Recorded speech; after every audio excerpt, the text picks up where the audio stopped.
మీకు ఈ విషయం తెలుసా? మన లైఫ్‌లో వచ్చే ప్రతి ప్రాబ్లమ్‌కి కారణం మన మైండ్.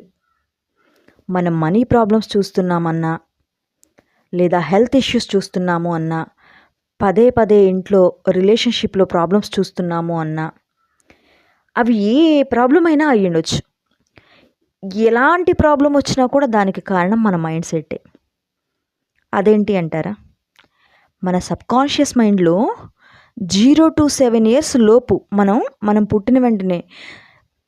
పుట్టినప్పటి నుంచి 7 ఇయర్స్ లోపు మన లైఫ్‌లో ఏ ఏ విషయాలైతే జరుగుతాయో అవన్నీ కూడా మన సబ్‌కాన్షియస్ మైండ్‌లో అలా ప్రోగ్రామ్ అయ్యి ఉంటాయి. స్టోర్ అయ్యి ఉంటాయి. తర్వాత మన లైఫ్ లీడ్ చేసే కొద్దీ మనం డైలీ రొటీన్‌లో అప్పుడు మనం ఎలాంటి ప్రాబ్లమ్స్‌నైతే చూసామో, ఎలాంటి మాటలు విన్నామో, ఎలాంటి లైఫ్ స్టైల్‌లో ఉన్నామో అవన్నీ కూడా మరలా మన లైఫ్‌లో రిపీట్ అవుతూనే ఉంటాయి. For example me mummy, daddy గొడవ పడ్డారనుకో మీ చిన్న వయసులో. ఆ విషయం కూడా మీకు పూర్తిగా మీ సబ్‌కాన్షియస్ మైండ్‌లో అలా ప్రోగ్రామ్ అయ్యి ఉంటది. మీ లైఫ్‌లో కూడా మీరు మీ రిలేషన్‌షిప్స్‌లో అలాంటి ప్రాబ్లమ్స్‌ని ఫేస్ చేస్తారు. అలాగే మనీ ఇష్యూస్‌ని ఫేస్ చేశారనుకో, చిన్నప్పుడే చూస్తూ ఉన్నారనుకో, మీ మమ్మీ, డ్యాడీ కానీ, మీ తాతల వాళ్ళు ఇంట్లో కానీ అలా ఎవరి లైఫ్ స్టైల్‌లో అయినా సరే మీరు మనీ ప్రాబ్లమ్‌ని అక్కడ చూసారు అంటే ఈ సొసైటీలో జరిగే విషయాలన్నీ కూడా అంటే పెంచడం కష్టంరా ఇలాంటి వర్డ్స్ అన్నీ మనం వినుంటాం కదా మన పెద్దవాళ్ళ నుంచి. అవన్నీ కూడా మన సబ్‌కాన్షియస్ మైండ్‌లో అలా స్టోర్ అయ్యి ఉండడం వల్లే ఇప్పుడు మన లైఫ్‌లో మనం ఈ ప్రాబ్లమ్స్ అన్నీ ఫేస్ చేస్తున్నాం.